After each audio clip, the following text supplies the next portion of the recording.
Let's move on. Detroit's bankruptcy trial is scheduled to start next Tuesday, September 2nd.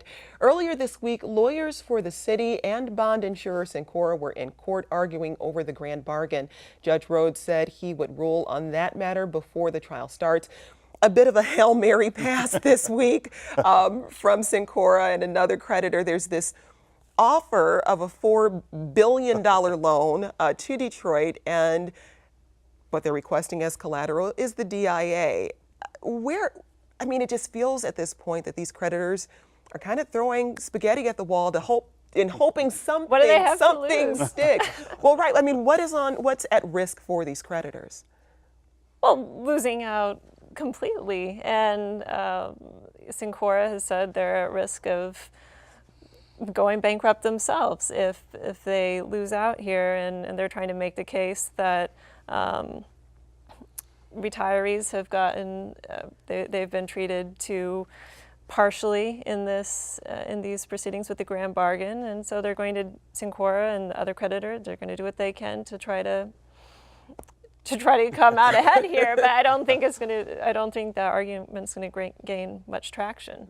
Well, it's an absurd proposal. It's saying you're $18 billion in debt and you can't pay that. Have an answer. So here's the solution. Let's give you $4 billion more that you can't afford to pay back, and as collateral, we'll just hold on to the deed to your art museum. And by the way, the pensioners that you've made such an effort to protect from the devastating impact of this, they won't get any more. It absolutely destroys all of the principles that were behind this grand bargain, and I think the judge has signaled enough times about short-term fixes, things that make the situation worse for the city in the long run, that they will not be countenanced in this proceeding. And so I think this proposal ends up in the scrap heap for that reason. This time last year when we were just starting this process and people were so concerned about it lingering on, and is it ever going to end? We could be looking at a decade's worth of litigation.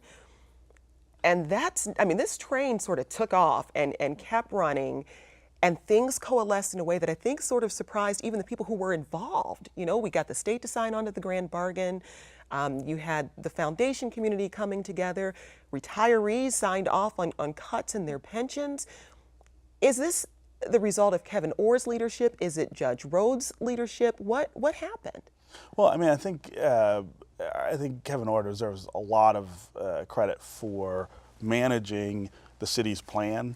If you go into bankruptcy court without a plan, that's when you get hung up on all kinds of stuff, and then creditors come in with their ideas and things. I talked to the city manager, and it was either Stockton or Vallejo, California, one of the other two cities that went into bankruptcy, about how they managed it. And they went in with their city manager as essentially the receiver. They've been rolled a lot in that process because it's not somebody who's familiar with bankruptcy court and reorganization. Kevin Orr is a pro at that stuff. Say what you want about some of the controversial things that have happened since he's been here. He understands this, and so he's put together a package that was defensible, that complied with not just the law but the things that the judge had sort of signaled early on that he wanted to make priorities, and so that has moved things much faster. I think other people deserve a lot of credit too. Pensioners. Judge Rhodes, pensioners for coming up to the table, the DIA for saying, look, we'll come up with $100 million. That's an awful lot of money to contribute to this. Pretty remarkable. The state, voting to be part of it. You've got everybody moving in the same direction, but I think a lot of it has to do with confidence that what Orr is doing makes the most sense for the most people.